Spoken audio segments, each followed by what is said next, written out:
What's up, guys? It's Jay, MorninAfterKill, and Tales from the Borderlands has finally been released across all major platforms except for iOS, Android, and the rumored PlayStation Vita version. Now, Android and iOS should be released sometime before the end of the year. As for the Vita version rumors, your guess is about as good as mine, but I'm pretty sure that all 9 PlayStation Vita owners are really looking forward to this game. Woo!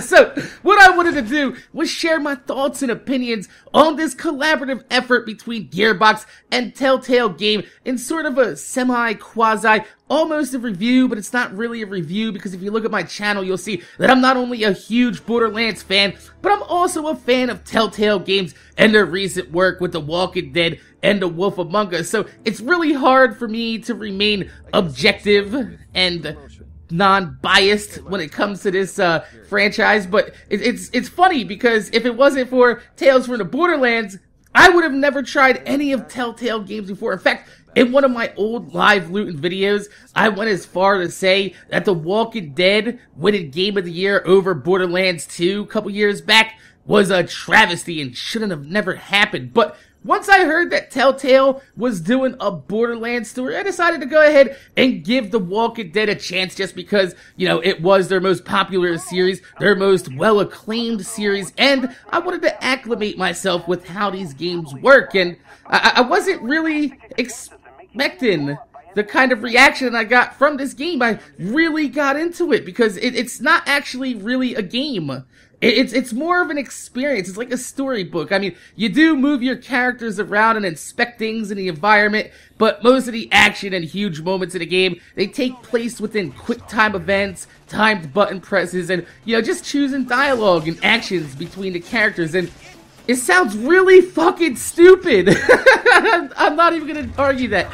It does sound really fucking stupid, but there's just something about this simplistic, easy to pick up and play style game, combined with some of the most beautifully written stories and dialogue that I've ever heard in any media. Not just video games, I'm talking about any media. These stories stand up to time-tested movies and novels inside pop culture. Like, one of my favorite book series that I've read through was Ender's Game and Shadow of Ender. Those of you guys that do watch a lot of movies should know that Ender's Game actually was made into a movie recently, so you should be a little bit, I guess, familiar with that, even though Shadow of Ender is a side series to those novels that follow along Bean's path through his life, and then you follow Ender along through Ender's Game. It's kind of weird how they have a whole universe, but it's absolutely amazing. One of the greatest novels you'll ever read by Orson Scott Card.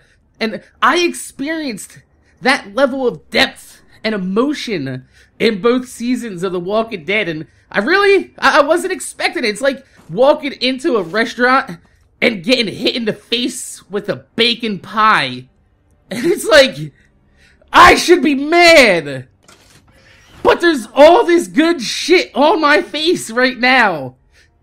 I don't know how to deal with what I'm feeling. That's how these Walking Dead Telltale games, they usually play out for you. You don't really expect to get as emotionally involved in these stories as you do, but they just have a way of just sucking. Ooh, baby, they sucked me good. So, with all this said, how does it work when you take a company well known for this level of emotional depth and you slack them across the face with the cock of Borderlands? It actually works pretty damn good.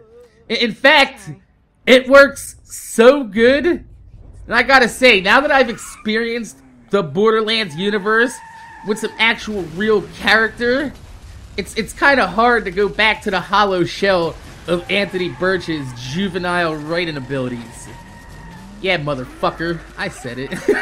So, this game not only sheds some light on what it's like to live on Pandora, but it also holds true to the Borderlands kind of way of things. There's a little bit of looting inside the game. You can actually open up some of the containers as you go along. There is an inventory. You can gather money along the way. And these are some of the things that you don't see inside of The Wolf Among Us and The Walking Dead. I mean, there is a rudimentary inventory that you can go through in The Walking Dead, but it doesn't really help you out because anytime you need anything for the inventory, it's gonna be right there in the game with a prompt anyway. But, you know, Tales from the Borderlands does things a little bit differently. It even gives you the option to combine some weapons that you chose earlier in the game later. I'm not even gonna spoil it for you. It is absolutely amazing. They get everything right, even down to the unfortunate Skag opening cutscene, and it just gives more depth to the universe in general. And at one point, it even gives a name to the species on Pandora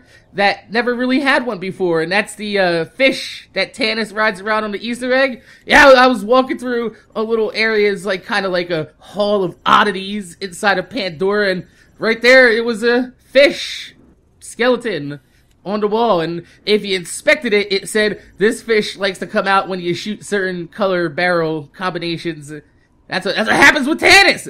That's why this fish comes out, is because it likes certain color combinations of barrels. It's a really Borderlands-y way of explaining things, right? So, it's just weird, because, like, every scene offers something new for, like, a Borderlands fan to discover or recognize, but it still offers the same telltale experience for those that aren't a fan of the Borderlands series in a very different way than we've experienced from Telltale before, because this game is a little bit more fast-paced and action-packed when compared to, you know, some of the more deliberate movements of Walking Dead and The Wolf Among Us, where, you know, you get really slow build-up to a huge climax, and instead, you get a bunch of jokes, jump into a fight, and shit is just going crazy.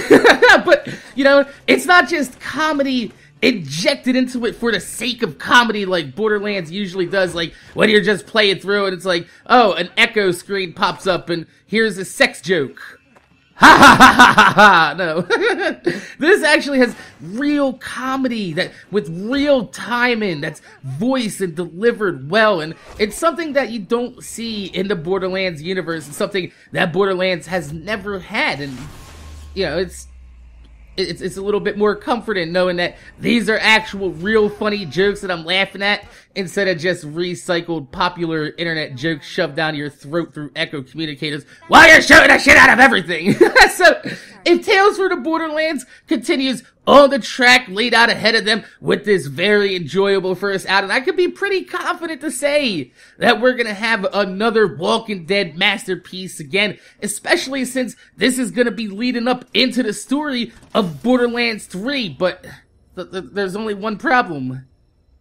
How do we convince Gearbox to let Telltale write Borderlands 3 and never let Anthony Birch ever again touch this series? So, my name is Jay, MorninAfterKill. I want to thank you guys for watching. Make sure you guys rate, comment, subscribe. If you could leave a thumbs up on the video, I'd highly appreciate it because it gives me motivation to make more videos for you motherfuckers that watch my motherfucking videos. It's a Telltale game. It's amazing. And if you're a Borderlands fan and you wanted some more Borderlands experience and you weren't really happy with the pre-sequel, maybe you wanted something after Borderlands 2, this is the game for you right here. $5 per episode. $5 dinero for 2 hours of entertainment. It's not a bad deal, actually. So, my name is Jay. MorninAfterKill. Thanks for watching, and I'm gonna see you guys later.